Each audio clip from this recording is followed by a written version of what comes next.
I don't know if this has any credence to it all. Anytime a big-time program gets into hot water, there's a lot of disappointment. People throw around all sorts of crazy names out there as to who be the next head coach. This is one that I see and hear. I've heard it a zillion times over the past 3 or 4 days. Ed Reed. Yeah, I think that Ed Reed could have a role here if he wanted. He was, he knows the game so well. And you can even hear, when people talked about it when he played, that famous interception that he had against Peyton Manning when he'd set it up 2 seasons before, what cover 2 coverage looked like. And he started going one way and just whipped around, didn't even look, and just started sprinting the other way. And, he baited him into that and set that up over the course of time, like years. So could he be a coach here? Sure. He was an assistant DB's coach with the Bills. He's worked around football in the last couple of years and things like that. So sure, could he be the DB's coach or something like that? Yeah. Could he be a motivational speaker? I'm hurt, dog. You heard that when he was in college. So, he has that presence for sure. I'm not going to go with another first-time head coach. That's just me.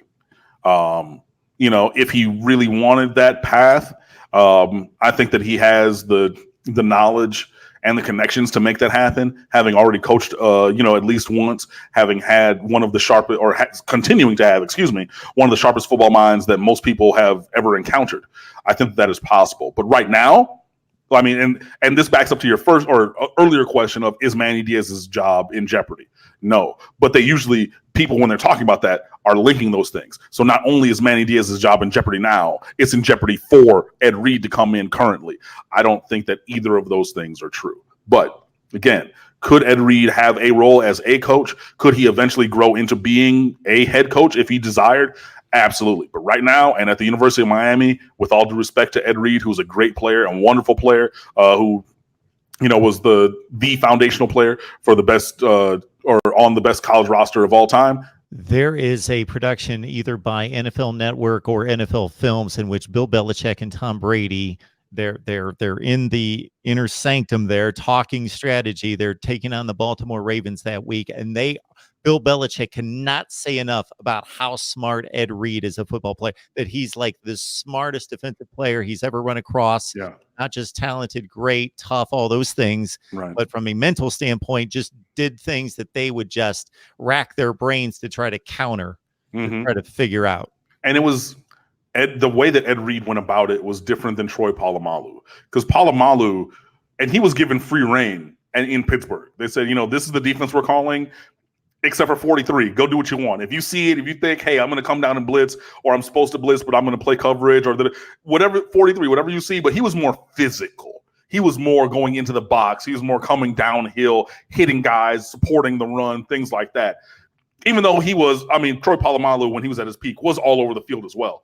But Ed Reed in the secondary, just in the passing game was,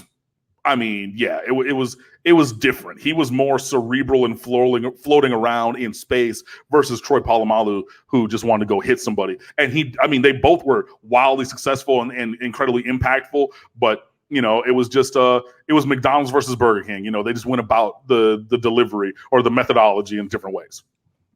863 Kane. Yes, I must have missed your contribution as well. Again, as soon as I found this comment, what did I do? I went backwards, but boom, I go about 10 spots. That's all I can do. I cannot bring anything beyond that back to the screen. What I'm going to do, everyone, I vow that I'm going to shoot a video, and I'm going to thank everyone personally who has contributed to the Super Chat over the last umpteen, as far as I can go back in the record keeping, and I will thank you in that fashion. Let's do that.